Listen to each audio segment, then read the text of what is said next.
the Church of Scientology is so afraid of. This is SPTV.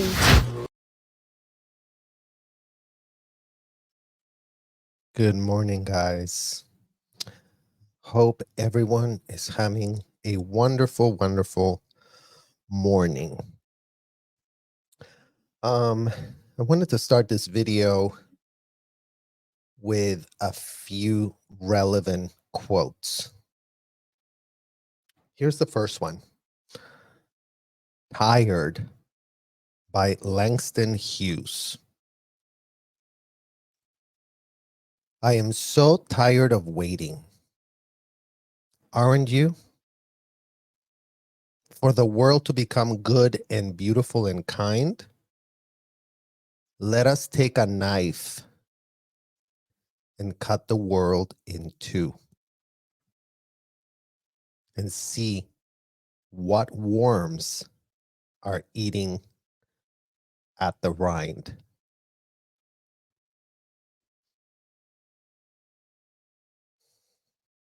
What worms are eating at the rind, guys?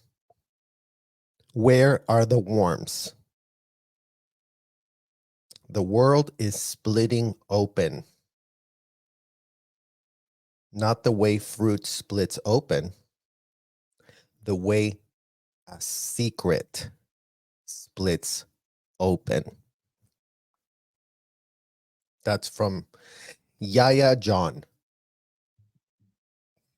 Here's another one. It's a season of unmasking, of veils lifted. We are seeing our collective soul with a clarity that is disorienting. Listen for the apathy, the cruelty, and the neglect. Then listen closely for all who dare to resist.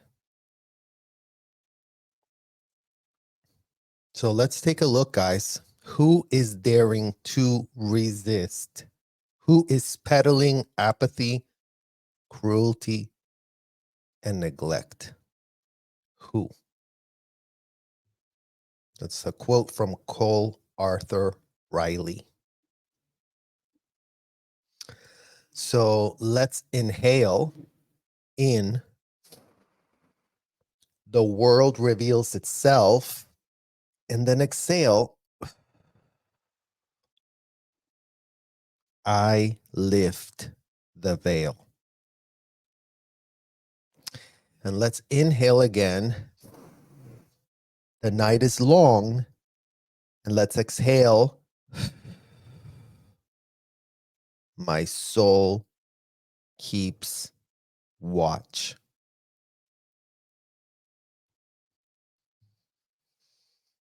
So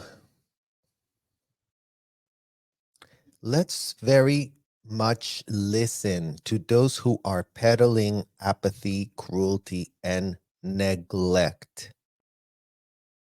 You guys, and really listen closely to all who are daring to resist. The article that we are going to be reacting to today is this article written by Tony Ortega. Tony Ortega, who wrote this for the dailybeast.com. So right away, what are we talking about here in this article that to us screams apathy and neglect? So let's just start with analyzing the headline alone, you guys. Inside the secret hell of going to war with Scientology. That is what Ortega decided to do as a headline. So imagine you're a child and you were betrayed by your parents and you were locked up and child trafficked to a hotel where your parents had very good relationships with the so-called executives of said hotel.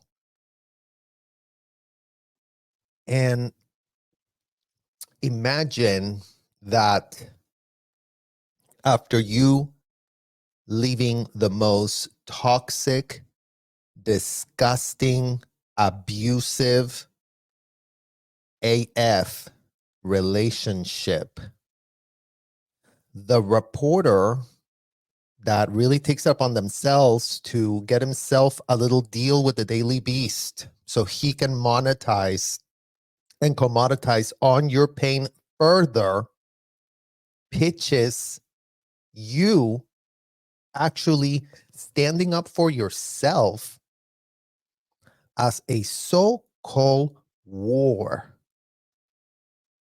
So here Ortega is pitching Valerie, the child that was trafficked, the child that was abused in unthinkable ways, as so-called warring with Scientology. In what world is standing up for yourself, for the truth, and for the well-being of children stuck inside of these hotels? A war. Tony Ortega, I'm sure we would love to hear from you. Why in the hell the press, the American press, who is so happy dehumanizing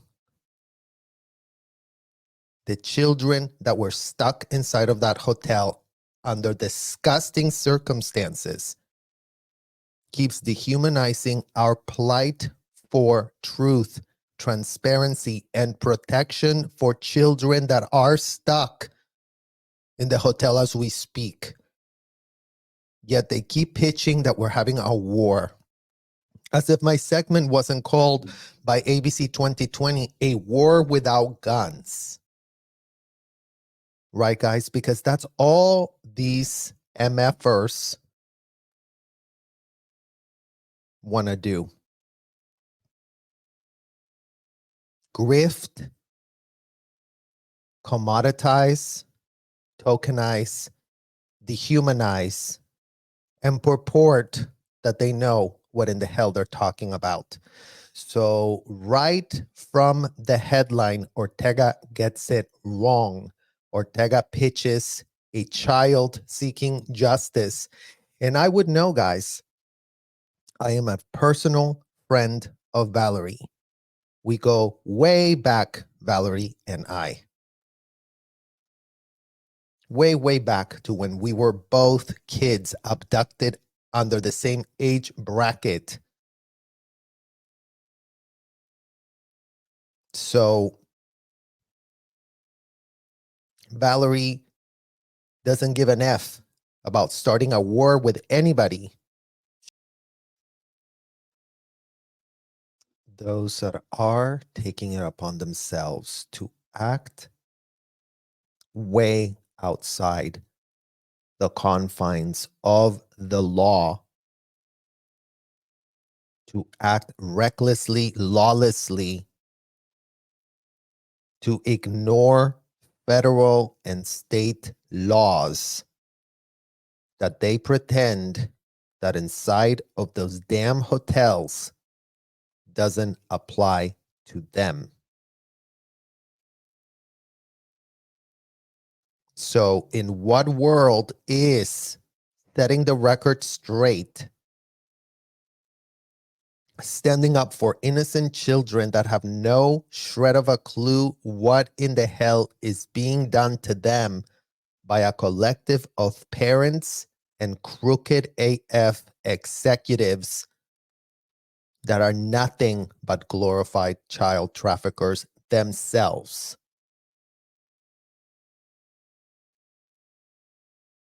In what world is a child that was abused by all of those disgusting executives starting a war when she finally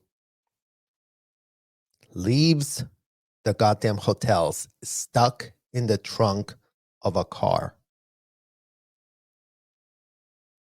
And these United States courts that have not a shred of clue because they have not done due diligence themselves, these courts, you guys, under the pretense that, oh, whatever L. Ron Hubbard said was so religious that we can't have a shred of an opinion about anything that disgusting, indicted, convicted felon wrote on a piece of paper that is going to entitle a whole bunch of crazy MFers inside of hotels to do whatever in the hell they want to do to kids inside hotels.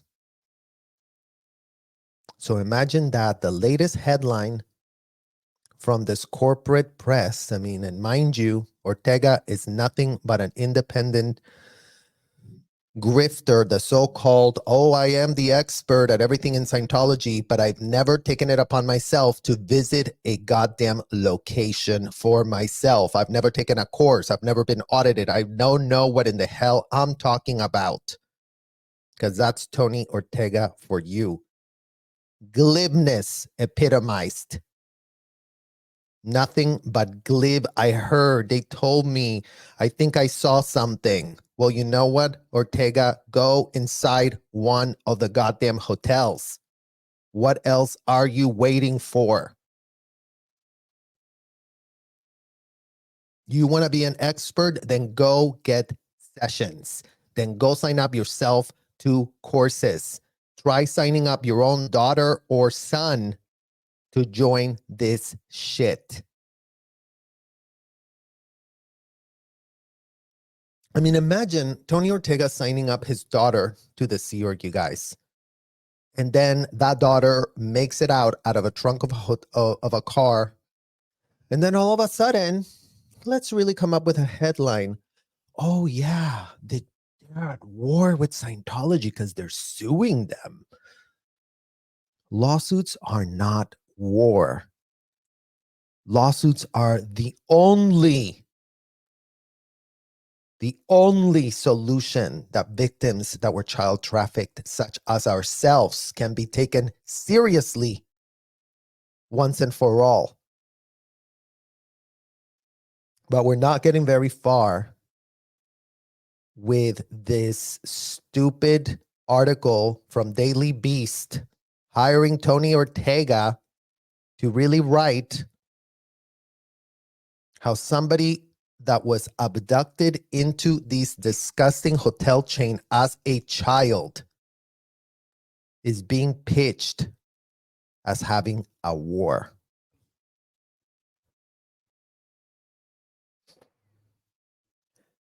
Until recently, the Church of Scientology has held just one top secret religious arbitration in its 70-year history. This is an extremely rare look into the second. Imagine you're Tony Ortega. Imagine you know that there is no such thing as religious arbitration, that was something that the lawyers of Scientology invented as a desperate attempt to protect themselves from all the criminal child trafficking activities that they are protecting of their client. Imagine that, guys. Just literally imagine it. It is just insane, Valery Haney kept saying as she emerged from her first day undergoing the Church of Scientology's top secret religious arbitration process. Haney's outfit that day, a tight black mini dress and tight high leather boots complementing her long curly hair and spiky sharp fingernails, was as different as possible from the drab Sea Org uniforms she had been forced to wear for decades. Her two attorneys, Guy D'Andrea and Graham Barry, were ready with their notepads, and all eyes were on Haney, who was set up in front of a portable backdrop in a hotel room at the Commerce Casino, just a mile away from Scientology's massive printing plant warehouse southeast of Los Angeles, where she just spent the past several hours reliving the most traumatic events of her life. How did you feel going in there? DeAndrea asked after a privately hired court stenographer had put Haney under oath.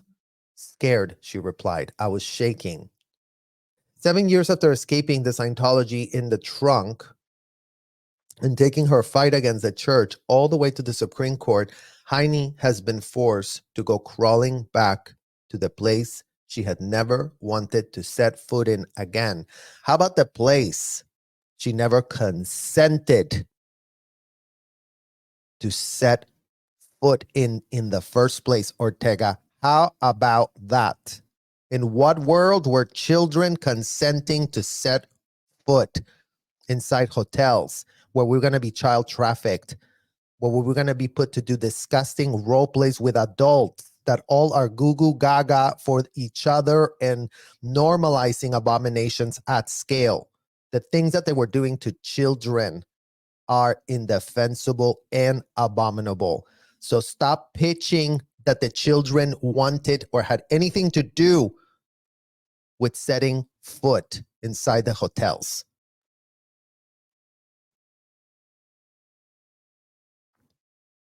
Valerie was born to parents that had already signed billion-year Sea Org contracts by the time she arrived in 1979.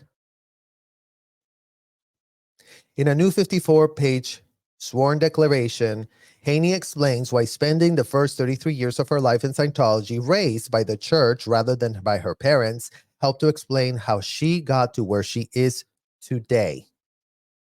At the age of 5, she was put in Scientology's junior version of the elite Sea Org that existed then for children, the Cadet Org, according to her declaration.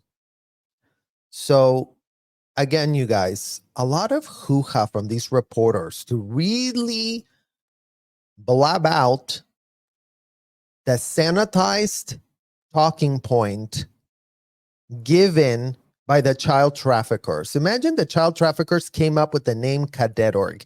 Imagine our child traffickers told themselves, like utter imbecile pigs that they are, oh, you know what we should really do? Buy a rundown hotel. And you know what we should really do with that? Full of cockroaches crawling everywhere. Put the children there. And you know what we should really call it there? The Cadet Org. In what world is a disgusting roach-infested motel not the backdrop for child trafficking in America, you guys? Please explain that. Because again, these reporters that really want to tell you, oh, Scientology, I'm such an expert. You're an expert at regurgitating their talking points without a shred of critical thinking for yourself, Tony Ortega. Well, bravo. Bravo for regurgitating everything you're told, to really explain to your audience that roach-infested motels where children were being kept are not roast-infested motels where children are being kept. They're called Cadet Orgs. Doesn't that just sound so much nicer and legit?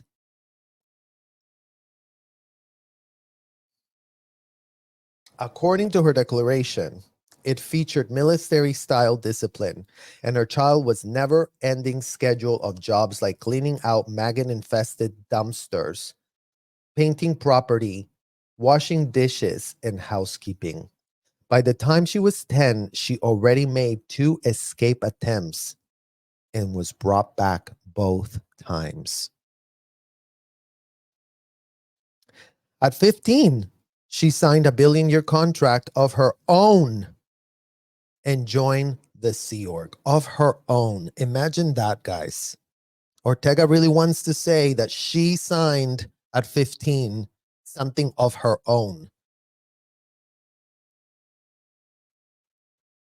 Part of her indoctrination, she alleges, was having a drilled into her that she couldn't go to the police or outside authorities about anything in Scientology, and that anyone who did try to run away, which was called a blow, would be brought back by special teams that were trained to spring into action in a blow drill.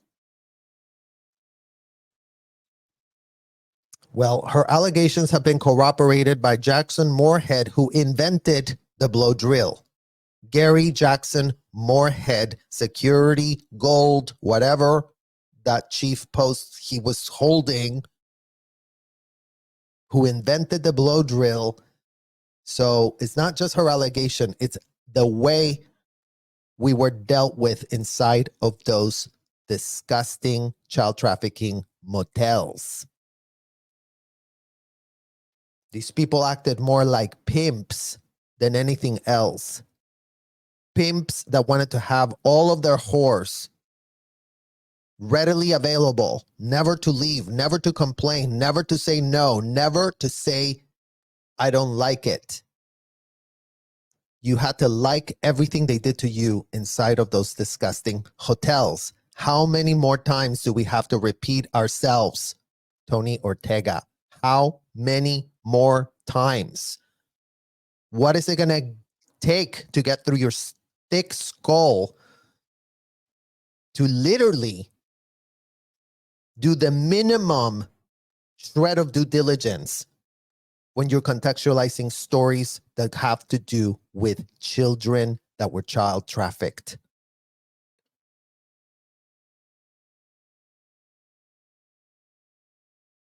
In her declaration, for example, she describes seeing an older woman make 3 separate attempts to escape, and when she was brought back each time, she was put on around-the-clock watch. Yes, you guys, that's what they did to all of us. I was put under watch. Laura was put under watch. Valerie was put under watch. Nora was put under watch. Aaron was put under watch. Every single one last child was put under watch. AKA false imprisoned. AKA a felony. A civil rights felony that apparently in America, they don't give an F if they do get you locked up inside of a hotel. Apparently, that's all it takes to lose your rights as an American to not be locked against your will. If it happens in a hotel that calls itself Scientology, then you know what? It wasn't unlawful. Then you know what? It was all just Gucci. These courts of the United States need to stop playing dumb, needs to start cracking open the L. Ron Hubbard disgusting rhetoric that dictates these disgusting MFers to do what they do to kids. How about that, courts of the United States? How about you don't stick your hand literally in the sand so you don't have a shred of an opinion about what extremist, unhinged rhetoric that calls for the laws to be broken, to be reined back. How about that, judges of this United States? How about you rein back the convicted felon that was given a so-called religious man, godly status, as pitched by Monique Yingling, Mike Rinder, Marty Rathbun, David Miscavige, and all the other rest of the co-conspirators that put together this fraudulent pitch of business model 501c from hell that the IRS is all about blinding themselves, poking their eyes out with knives. Because, you know, apparently the IRS is completely incapable of auditing anything. You can just be an unhinged, disgusting criminal, child trafficking ridden conspiracy. And all of a sudden, the IRS agents will literally pluck out their eyeballs, stick knives inside their ears, and walk around pretending they don't see anything. This is just a 501c like all the other ones we have. Non-profit, legal. It's also legal.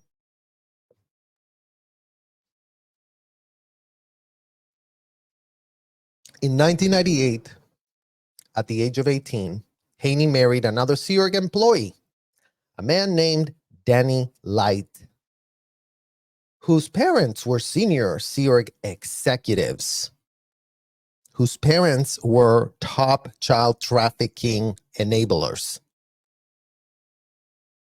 Being married in the Sea Org, she learned, meant being separated from her husband for long stretches as they were assigned to different posts.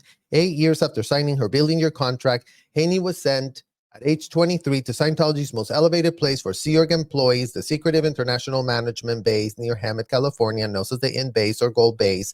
It was there that she was assigned to work in the private quarters of Scientology's ultimate leader, David Miscavige, and his wife, Shelley.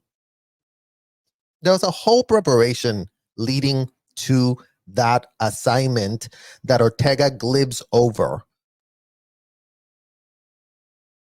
which is the fact of when Valerie was hand-selected by Shelley to become that executive steward, to become that servant of theirs, and how old she and Emily Jones were at the time that they were spotted doing construction work, and then they were handpicked to do this job. And then the type of apprenticeship and the type of clearances, so-called clearances, to make sure that they really did qualify to be around them, that they weren't going to pose a legal threat. So all of that is completely glibbed off by Ortega, who just wants to paint a false picture of Valerie just literally showing up. Oh yeah, I'm here to, really service Dave and Shelley because, they didn't do due diligence on me and I could just show up whenever, just plop myself in there. Nothing inside that Sea organization, you guys, happened just out of happenstance. So let's make sure that's clear.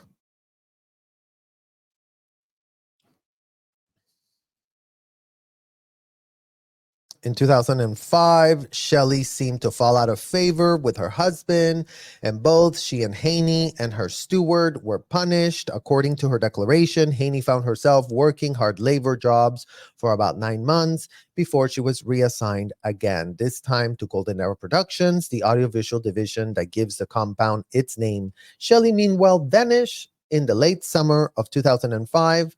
And has only been seen in the public once at the funeral of her father in 2007. After working on a crew that was building sets in-house video production, Haney became a casting director, which involved bringing non-Scientology actors to the base, a rare connection to the outside world. Increasingly, Haney points out she was getting more depressed about being confined to the Scientology world and cut off from the rest of civilization. According to her sworn statement, by 2012, when she was 33 years old, she had made 3 separate unaliving attempts.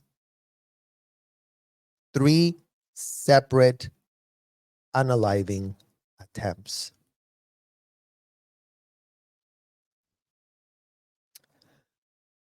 I cannot overstate enough, you guys, how that coping mechanism developed for all of us kids that grew up in that disgusting child trafficking operation. Gee, I wonder why. I wonder Jenna has the same story. I wonder why I have the same story. I wonder how Valerie has the same story. I wonder how Liz Ferris has the same story. We all ended up there. How could we not, after being child trafficked, after being abused, after being literally betrayed by our own parents, sent into harm's way, full knowing, how in the hell do you think children are going to want to cope to the reality they never consented to the reality they never signed up for? Because that would be a good question for you, Ortega, to ask yourself in front of a mirror and see if any kind of good answers come out of the mirror for you. In 2016, she learned that the production of videos would be moving and that she was on the last chance to contact with non-Scientology actors at the remote base. She has described the desperation that she felt as she crawled into the trunk of a car driven by one of the actors on his final shoot, her last chance to make such an escape after some nervous moments. Her plan succeeded and she ended up in Burbank. She used a restaurant's phone to call her father and sister, and then she got on a plane and she was reunited with her dad, who still considered himself a Scientologist but was no longer employed by the church in Oregon. Yeah, guys, so many of our parents, such as mine, they all started in the Sea Org, but you know what? Our parents then didn't like the Sea Org for themselves, but you know who they did like the Sea Org for? Bingo. Us, the kids. They just thought, you know what? Not for me, but you know who really should be there? My daughter. My 15-year-old daughter should be there, is what Valery Haney's dad thought, is what my father thought, is what Jenna Miscavige's mother and father thought, is what Liz Ferris's mother and father thought, is what Nora's mother and father thought, is what Aaron's mother thought. So literally, why in the literal living hell were all these parents just so okay with having their kids in the Sea Org? Because that would be a very good question for all of you parents that donated kids to the Sea Org, that collected and reaped the benefits and rewards that came from you literally having a dumping ground of kids to never have to pay a shred of anything anymore as an adult parent that you were, and to really use these people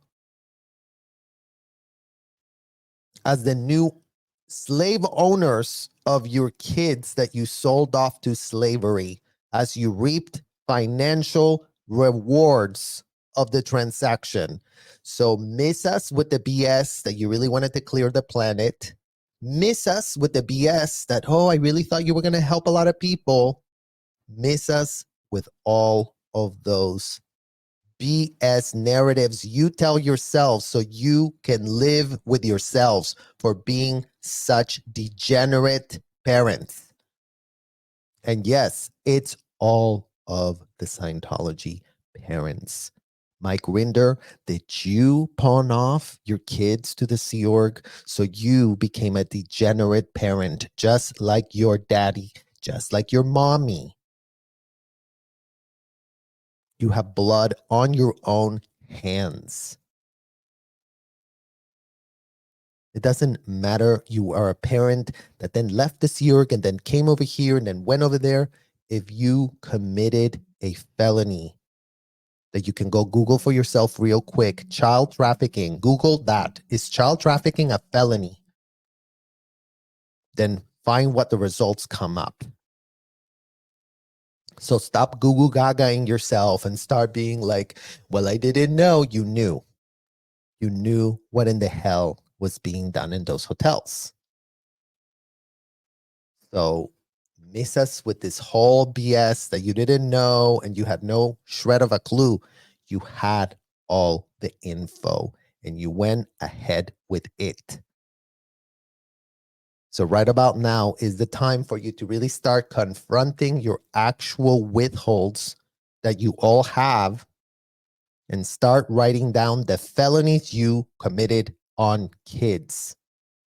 Because we haven't seen any Scientology parent want to come clean on any felonies. They want to continue regurgitating the narrative that they were not part of a racketeering, child trafficking conspiracy. Full knowing, full bankrolling, full going and getting serviced by children, as if that's not what you even literally called it. Go get serviced by that child. Oh yeah, that child's gonna service you. Y'all couldn't have been more disgusting or pathetic if you tried.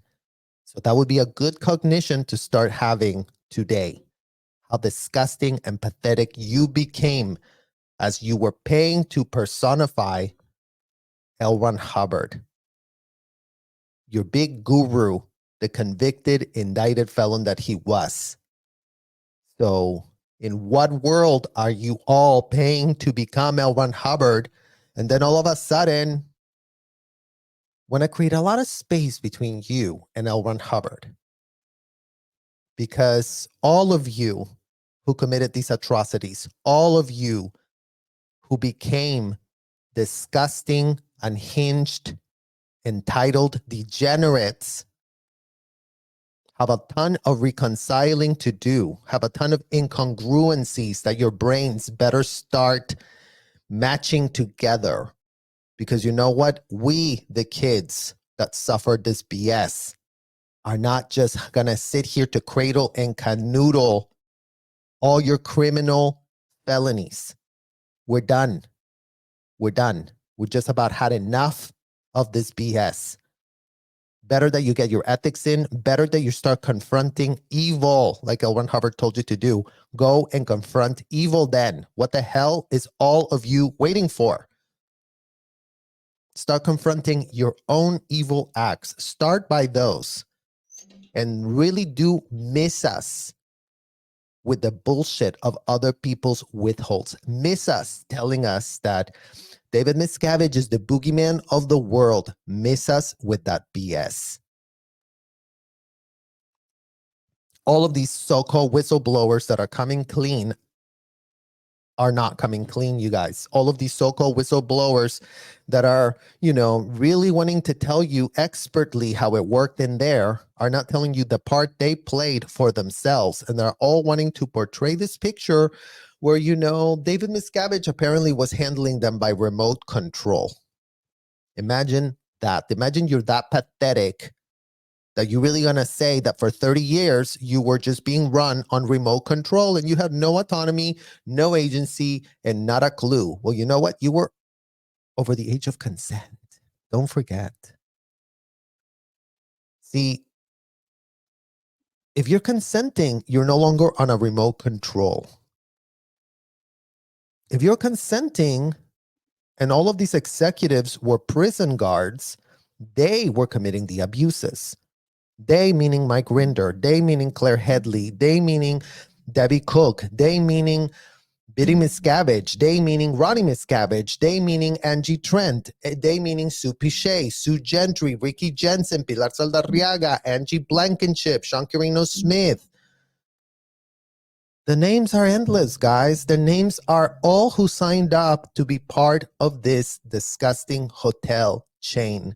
And all of them want to pretend that it wasn't me, it was them, they all used each other, working together as a team, knowing what each other was doing and thinking and coordinating thereby and therewith.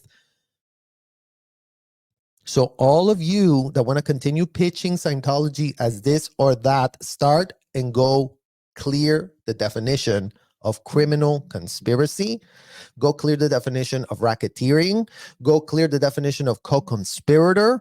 Go clear the definition of willing co-conspirator. Because when you start clearing those definitions and you realize you're nothing but co-conspirators, and you all needed each other to carry out the conspiracy. And yes, you were very, very much literally inspired by a disgusting felon to create this conspiracy. We'll go take responsibility for the conspiracy already. Because we're sick and tired of waiting.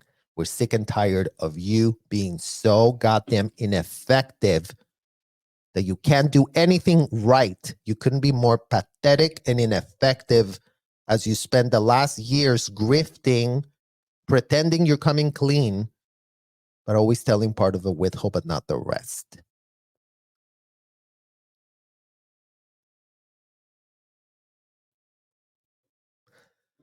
But just as she has seen on others, Haney's escape prompted Scientology to go into its blow drill, resulting in an intense campaign to pressure her family members to convince Haney to return to Scientology and route out properly. In the Sea Org, you can't simply leave. The routing out process involves interrogations that can go on for months and only ends when Scientology says so. Let it sink in, guys. Let it really sink in. In what world are you locked up against your will, not allowed to leave, have to subject to interrogations, strapped to a machine, where you cannot move, where everything's being video recorded and transcribed. So your abusers are literally abusing you with entitlement, and everyone outside plays dumb. One of the most persistent Sea Org officials, Haney testifies, was a woman named Kristen Catano who worked for Scientology's Office of Special Affairs, or OSA, which has been described as its legal and public relations arm, but also as Scientology's secret police.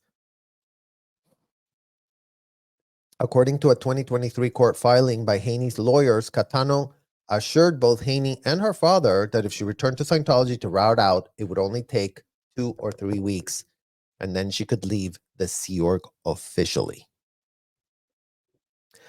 Once Haney did submit to the process, this time the headquarters in Los Angeles, she was subjected to the same thing she had seen others happen for other years before. She was put under 24-hour watch with a handler accompanying her at all times, even on trips to the bathroom.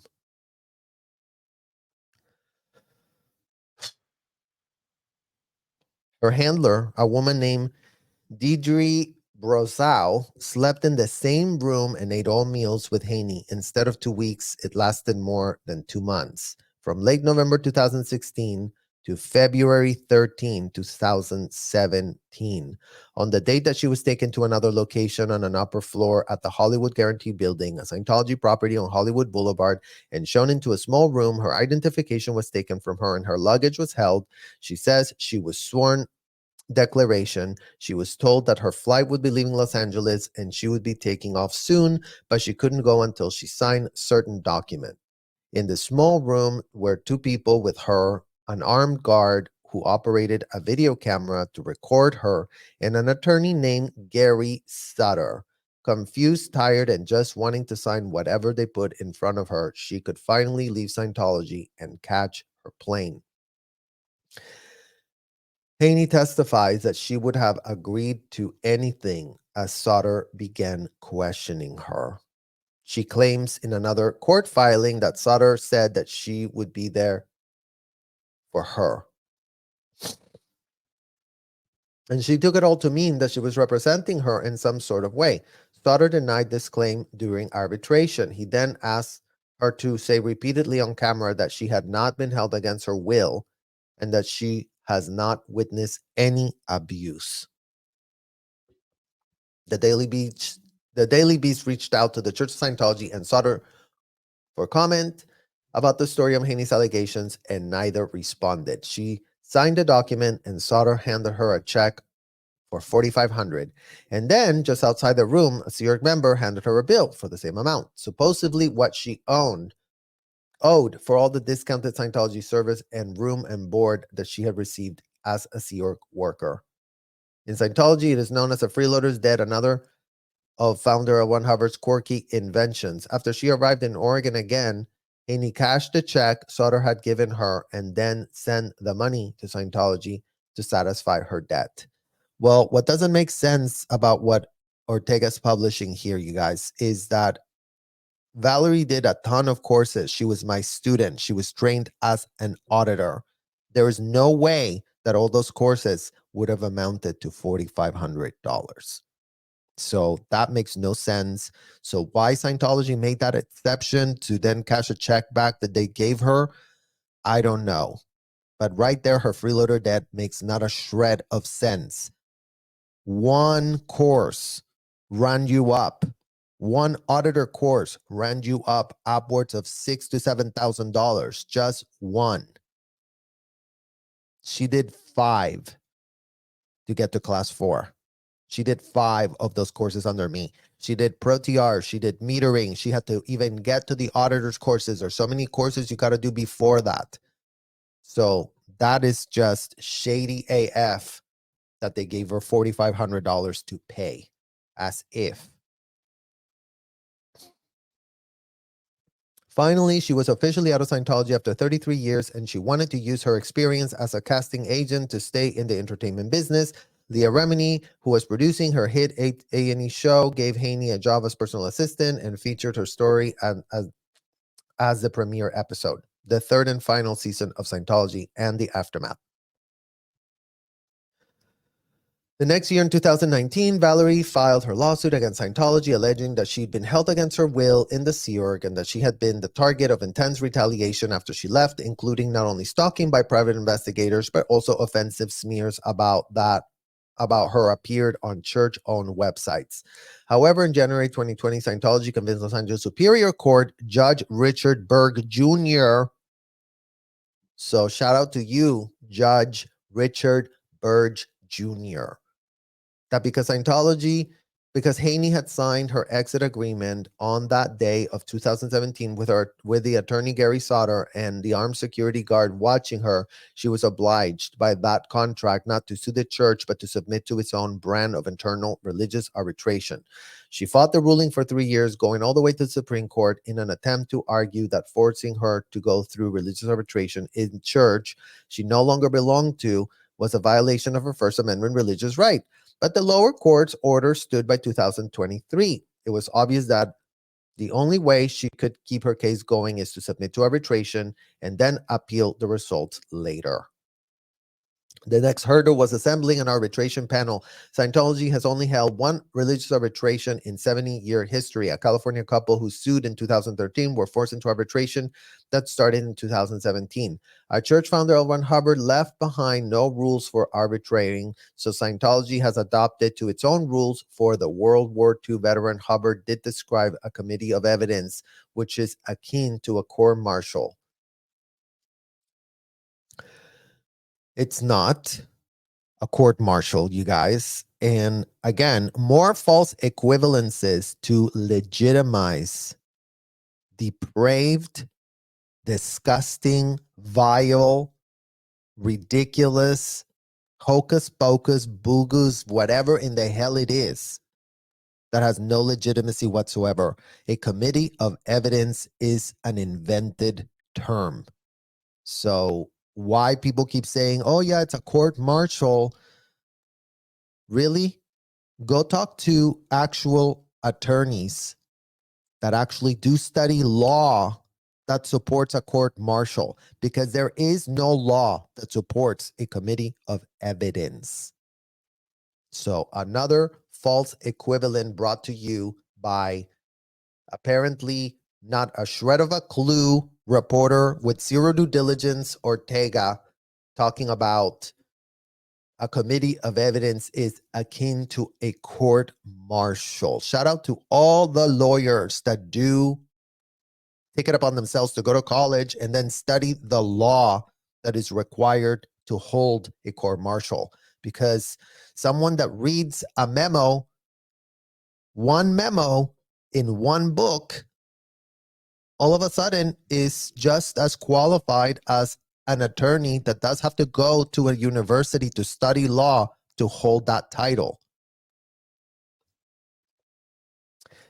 Based on those rules, Scientology required that an arbitration panel consist of 3 people, each of whom must be Scientologists in good standing. Haney would go to select 1, the church would select a second, and 2 would agree on a third.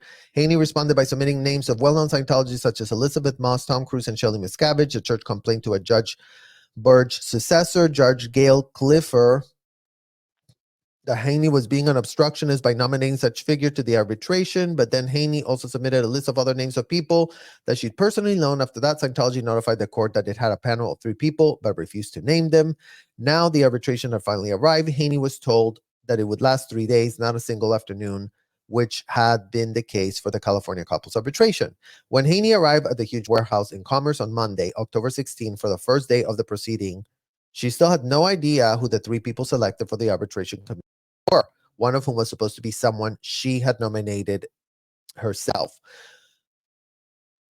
Would the panel of Scientologists in good standing somehow be able to consider fairly her allegations that she had been stalked and smeared, and that she had been held against her will as a Sea Org member when she was, by definition, an enemy of the church for filing a lawsuit against it? The first day of arbitration had begun about 1 p.m., and there was an immediate conflict when Haney, her attorney, and the videographer and stenographer from the court reporting service they had enlisted showed up at the giant Scientology Dissemination and Distribution Center. The court reporter duo were told they couldn't even set foot in the parking lot by Scientology security guards. The lawyers, DeAndrea and Barry, were allowed to park their car and they could come into the building, but they were restricted to a vestibule and were not allowed to go in with Haney into the conference room where the arbitration was going to happen. Once she was inside, she was finally able to go and see the panel of 3 arbitrators that Scientology had assembled. Only 3 were actually 5 people waiting for her around the conference table, she later said. On October 23, Haney's attorneys filed a status conference report with the court complaining about the way she had been treated during the arbitration and drawing from her sworn statements made at the Commerce Casino. All 5 of the people in the arbitration room, Haney said, were Sea Org officials. According to the rules of Scientology had created, one of the arbitrators had to be someone nominated by Haney herself. And now she realized that one of the people she had included on her list, Emily Jones, was in the room. Jones was born into Scientology and in a familiar Sea Org fixture for the reason that she represented the church's nonprofit publishing wing, Galaxy Press, which keeps L. Ron Hubbard's 1930s pulp fiction in print. Joan goes to conventions like San Diego Comic-Con, repping Hubbard's book, and she was also been seen at the annual Writers of the Future Award Gala in Hollywood, which is put on by Scientology. Her parents, Phil and Willie Jones, are well-known defectors and have been seen their daughter or brother Mike for nearly 10 years after their kids disconnected from them for leaving Scientology. Haney had put Jones on the list of possible nominees because she had known her in the Sea Org since 1995, and they were very close at that point. Haney told me she hoped that Jones, who understood what it was like to lose her parents to disconnection, might have some sympathy for her claims. The person that Scientology had chosen for the committee was Kristen Katanos, a familiar figure in OSA, sometimes described as Scientology's secret police, and the same woman who had allegedly pressured as Scientology's Haney to return after her escape and assure her that she'd be routing out would be only taking 2 weeks. Haney testified that she was astonished that someone she considered one of her abusers, as her attorney described in the status conference report filed on her lawsuit, to be on the panel that would supposedly judge her claims fairly. Jones and Catano had then supposedly chosen the 3rd arbitrator on the panel, who was actually its chairperson woman named Sarah Heller. With Heller in the chair, Catano was considered secretary and Jones was the member. Haney had never met Heller and didn't know anything about her. OSA's former top executive Mike Rinder, who wrote about his experience in the upper echelon of Scientology in the 2020 best-selling memoir, Billion Years, is very familiar with both Heller and Catano. Sarah Heller has been the legal officer OSA flag for decades, he told me, referring to the Flagland-based Scientology spiritual mecca in Clearwater, Florida. She was originally a preps person in the legal department, and although the natural attrition process, she eventually became the head. She's the one that oversees litigation, contracts the police. She was the one who made the complaint against Leah Remini and me when we were at the park in Clearwater, Mark Bunker, which depicted in Scientology the aftermath, but she refused to show her face, and she sees that Scientology is complying with local laws.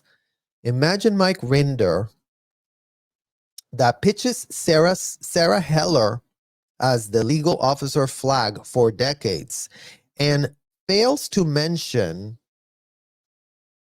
that Sarah Heller was a cadet, that Sarah Heller was about 12 or 13 years old when she was inducted into OSA to work and be apprentice under Mike Rinder's own set of legal enforcers and proteges,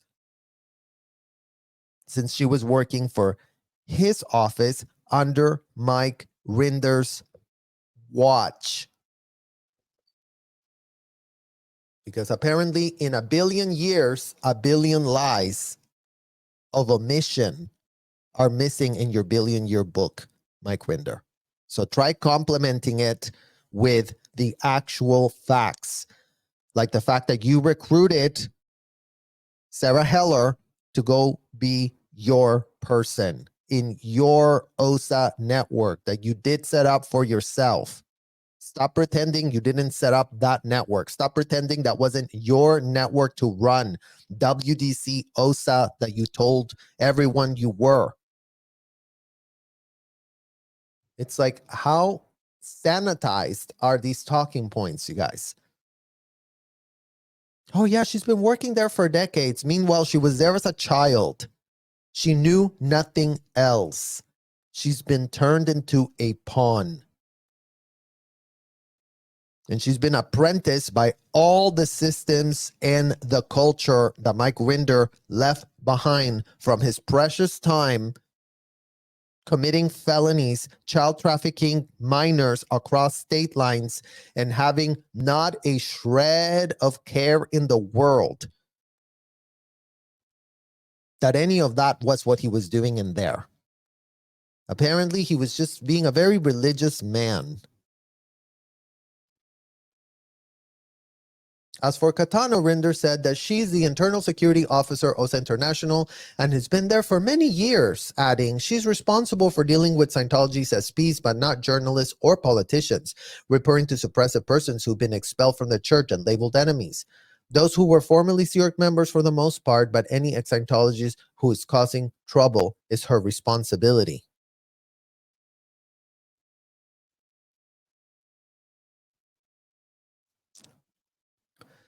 So 2 of the 3 panelists were veteran Sea Org executives who had worked on Scientology's sensitive legal operations, and one of them had taken part in what Haney characterized as her mistreatment. The 3-person arbitration panel included 2 members who were either witnesses to Haney, alleged abuse, or were themselves one of the abusers. Her attorneys complained in the status conference report they filed with the court. Who were the other 2 women in the room? Haney says that there were 2 Sea Org women named Chelsea Graves and Amber O'Sullivan who were to represent the defendants in her lawsuit, the Church of Scientology itself. So while Haney herself wasn't allowed any representation in the room, Scientology had 2 Sea Org members there to represent its interest. And not only that, as Haney's team pointed out in the court filing, O'Sullivan was another person who had taken part in her confinement, and Graves was one of her interrogators. Haney could see right away how things were stacked against her, but she wasn't going to submit so easily. She asked for the court reporters team to come into the room, as well as her attorneys. Heller, who did most of the talking as the chairperson, refused. Haney then also asked for any documentation that could show her that what governed the proceeding. Heller refused to show her anything. The first order of business, Heller said, was to get her over to an exit agreement that Haney had signed on February 13, 2017 by watching the video of her signing it. Then they brought up a copy of the contract itself. I'm still shocked by what I saw in the document, Haney testified, insisting that she had actually read the 14-page contract for the first time. It's outrageous. She realized now that Scientology had required her to sign away rights that she would never do today, and that they done so while she was locked in a room with an armed guard and an attorney who had, she says, implied that he was representing her and looking out for her best interests. At that point, the panel brought the attorney in as the first witness. Gary Sauter came into the room, Haney said, very tall man with graying hair. Haney had submitted a witness list, but it had not been approved by the panel. Haney has testified that Gary Sauter introduced himself to her at the contract signing, and he said that he was there for her, and that is led her to believe that Sauter was providing legal representation for her.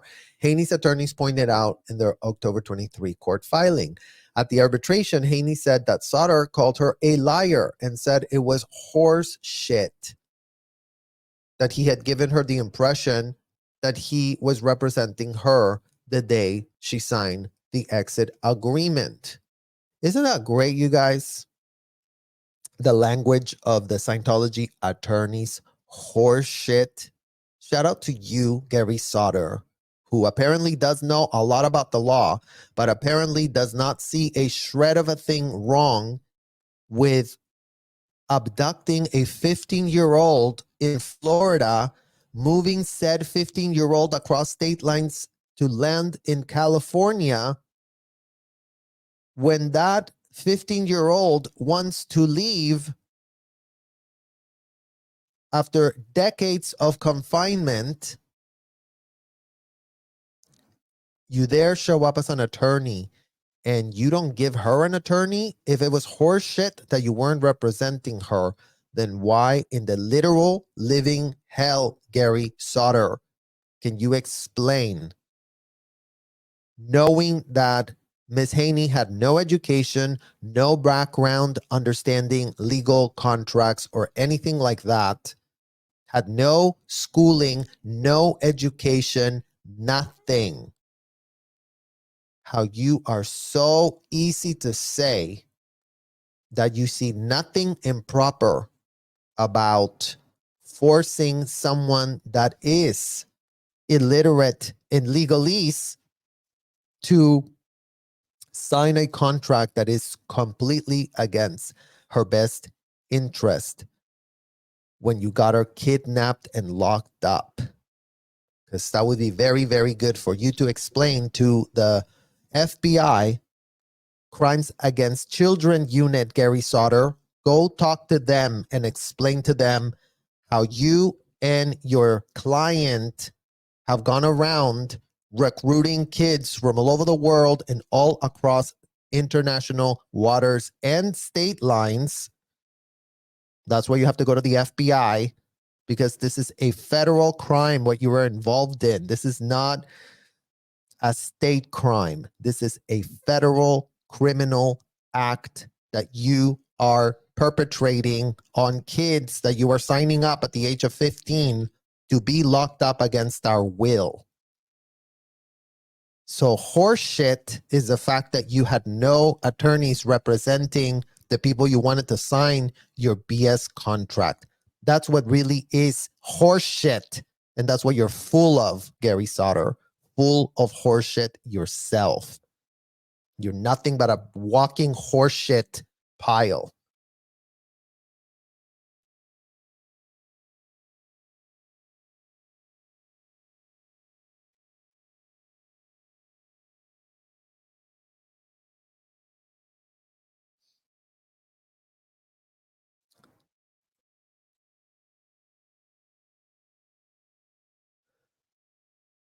At the arbitration, Haney said that Sauter called her a liar and said it was horseshit, that he had given her the impression that he was representing her the day she signed the exit agreement. He was there representing Scientology, not Haney.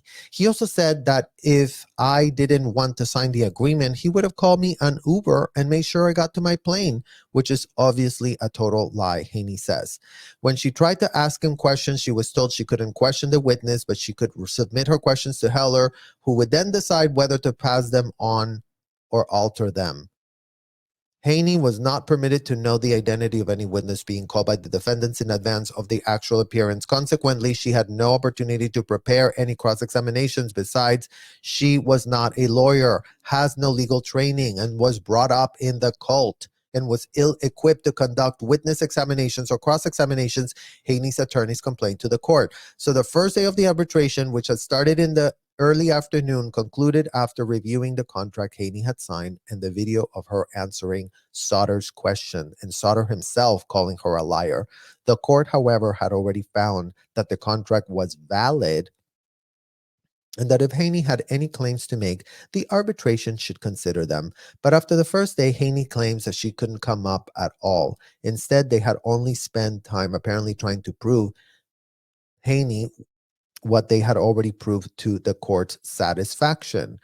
What was the purpose of spending so much time on the exit agreement? Heller's answer to that, according to Haney, was that it was necessary because Haney had violated the terms of the agreement. I said to them, if I violated the contract, then why don't you sue me? She said with a laugh. Later, her attorney, DeAndrea, asked how she felt about the first day. Terrible, Haney said. Her alleged abusers were in the room. She had no attorneys. It was like I was back in prison, she said. Was religion reinforced on you? DeAndrea asked. Yes, she answered. To put it in religious terms, she said it was very like they were all looking at her as a oppressive person in the estimation of the church, like she was a demon. The panel told her to be back at 10 a.m. the next morning for a full second day of arbitration. And again, guys, in what world is this woman experiencing religion? Because I even think that's such a dumb question to be asking as her attorney. Oh, did you experience a lot of religion in there? In what world is being lied to, gaslit, slandered, manipulated, lied about a religious experience?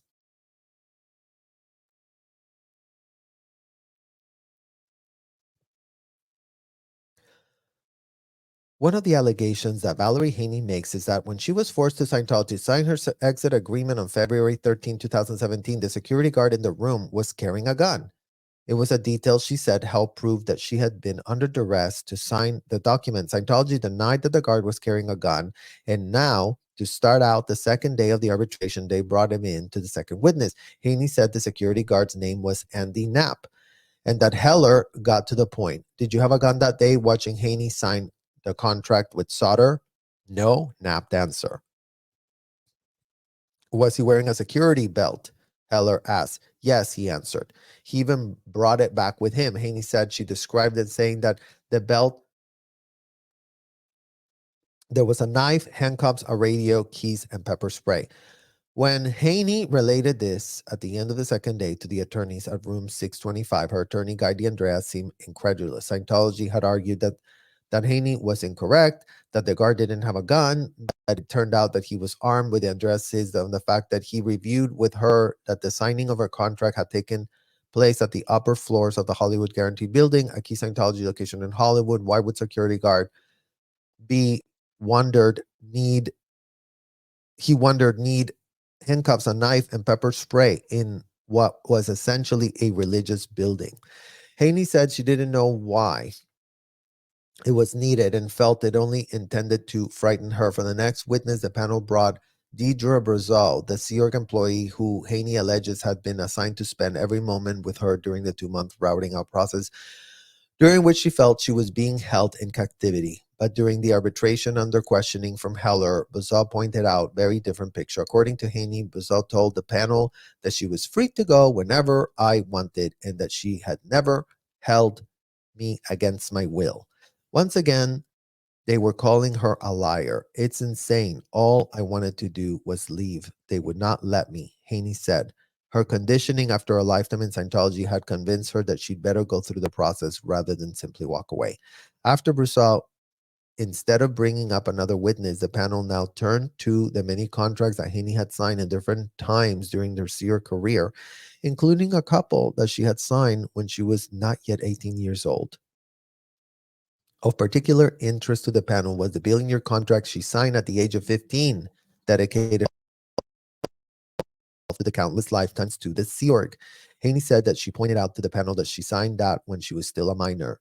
You signed it, Heller responded. After hearing that from Haney, her attorney DeAndre explained that a legitimate contract would include the idea that you were getting something for signing it. What were you getting for a billion years? He asked Haney. Pocket money, she replied. Waiting for Valery Haney's arbitration chamber on the third day was a pile of banker's boxes, about 7 of them she noticed. At one point, a panel began pulling out files from the boxes, which contained something especially sensitive for any Scientologist. They were Haney's ethics folders. They contained records of confidential interrogations Haney had been put through, dating back to when she was just about 16 years old. The panel began going through the folders one by one. Haney was actually very interested in what was in them, and then they asked her if she wanted to use the material from the boxes for evidence. She agreed. However, Haney wasn't allowed to touch the content, and only Heller could actually handle them. Any document I wanted to have as evidence, she would read the entire room and then write a description of the page on a grid. It was grueling and seemed deliberately done to drag out the process. And they didn't even go through half of the box, Haney testified to her attorneys in the hotel room after the third day of arbitration was over. What she was looking at, Haney says, were records of brutal interrogations that she'd been put through when she was still a minor and that the interrogations had themselves been underage. They only managed to get through the years 96 to 99. Well into the third day of the arbitration, the panel seemed to be trying to humiliate Haney over the record of a Scientologist, looking at the things she had admitted to in the interrogations and punishments she had been assigned, all recorded in documents that Haney said had clearly relabeled, highlighted, and rearranged. Then, after a final break on the third day, the panel sprung in a star witness, Haney's ex-husband, Danny Light. He was carrying a copy of her lawsuit, she said, and he proceeded to berate her with accusations that it was all lies, that she'd actually been treated like a child in Scientology, and that an example, he himself had enjoyed a lot of privileges growing up in the cadet org. Again, Haney was not allowed to question the witness, but she did ask Heller to put it on him. Isn't it true that he actually attended a different branch of the cadet org and they didn't know each other when he was 5 to 12 years old? He admitted that there was a different group and that Haney was run by the parents who were prominent executives, and he may have had more privileges. Yet they worked only 10 years Yet they worked at only 10 years old. Light conceded, but he had a normal childhood and he even had a bicycle. After calling her a liar and after saying her lawsuit was nonsense, he did get around to admit it that sometimes life in the Sea Org was difficult.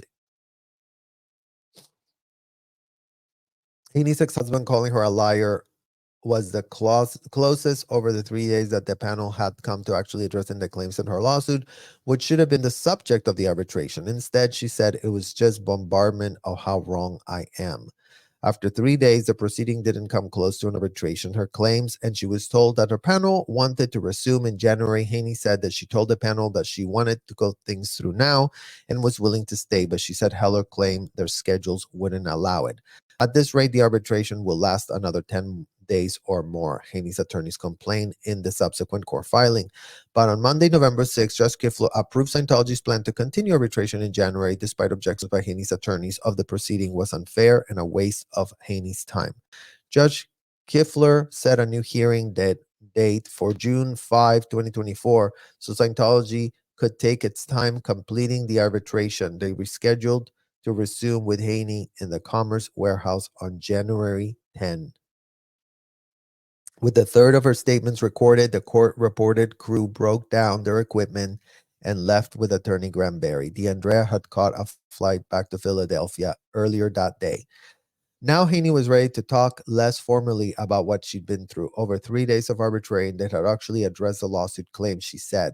And they had people who were willing to say that I'm a liar. Basically, she complained to me that I was forced to go back to my abusers. I was actually in a kind of a daze. She described being surprised who was in the room waiting for her. Women like Kristen Catano and Amber O'Sullivan, and she alleges were part of enforcing either her confinement when she was a Scientologist or who pressure her to go back to her back after her escape. They're trying to intimidate me. They're trying to badger me. They're trying to make me feel like shit, Haney said. They're trying to do the normal tactics that they do. And they did when I came back to route out. It is very normal standard procedure to try to belittle a person and make them feel that they have nothing and they are nothing and make them feel actually that they're crazy and then they have them go insane. It is very calculated. And instead of going over her claims, they had looked over the billion-year SEER contract that she had signed at 15. I told them I didn't read it. I was super small writing, and then I'm reading it now as an adult, and I'm like, I would have never signed this, she says. This is absolutely preposterous. This is literally insane, and how are you expecting a 15-year-old to even understand what it means? So why have her read it now when it was nothing to do with the claims of her lawsuit? It's just to intimidate me and to make me wrong and to make me admit to them and to rethink my brain to go, maybe they're right and I'm wrong, because that is what they trained you to do in Scientology, she replied. Now Scientology wanted her to come back in January for more, and there was no guarantee that even then they would get down to arbitrating her claims of stalking and harassment. But Haney said that she determined to go and that she would absolutely be returning in January. I want justice. I want to see this through. I want this handled, she said. There are still people suffering. She added that she would go, and even though she knows that Scientology has put some of the people involved in what she claims was abuse in her arbitrating panel, it is insane. It is just unjust and so manipulative, she said. It's fraudulent organization that is hiding behind religion. People talk about kangaroo courts. This is like Disneyland on crack court. At least this time, however, she had been able to walk away from the Commerce Warehouse without having to escape in the trunk of a car. That was one thing she said. I was allowed to walk out the door and get into a vehicle and drive away on my own accord.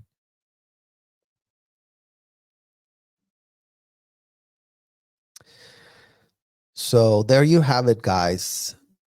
As if the courts of these United States that purport to uphold the legal laws of this country are not already showing themselves to be fully in bed with this child trafficking ring.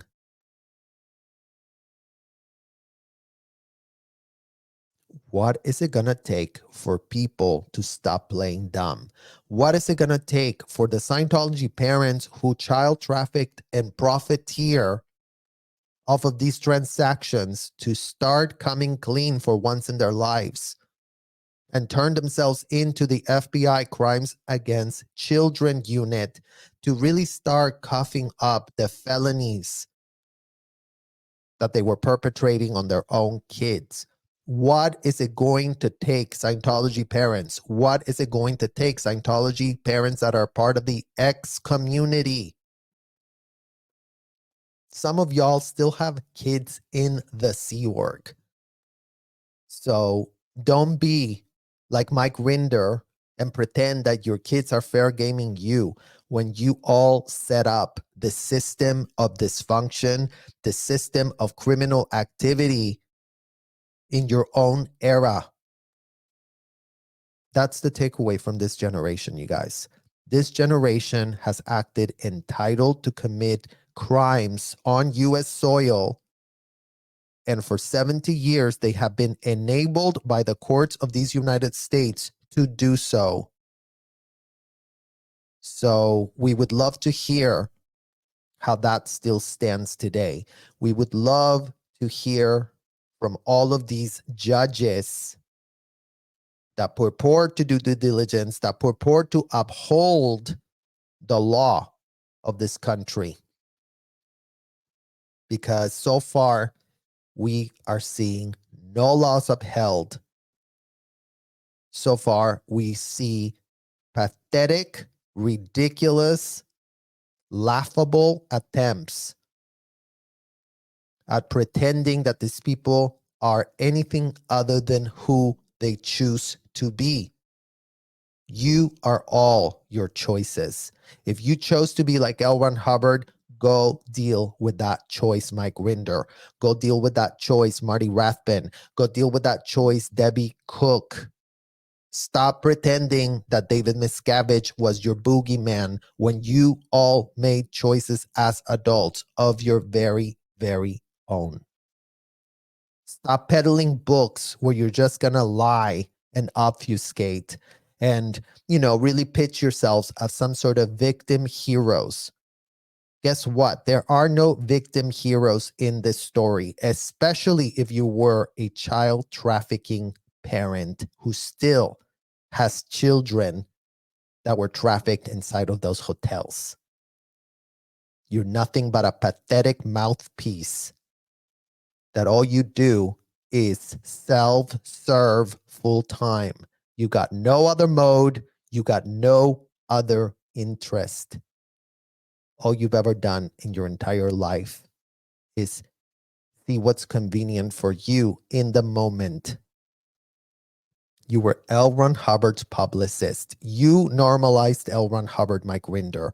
So by all means, explain to us how you, the one that safe pointed L. Ron Hubbard, the one who was L. Ron Hubbard's publicist,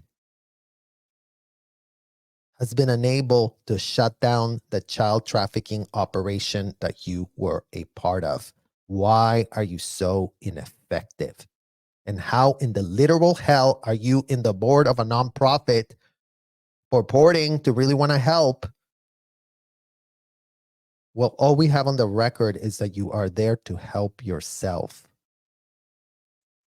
So continue peddling your BS paperclip withholds, Mike Rinder. Continue trying that. And for all the people that don't know who in the hell you are, stop being so glib. Stop being so goo goo gaga for a glorified child trafficker from hell that is nothing but David Miscavige's co-conspirator for decades.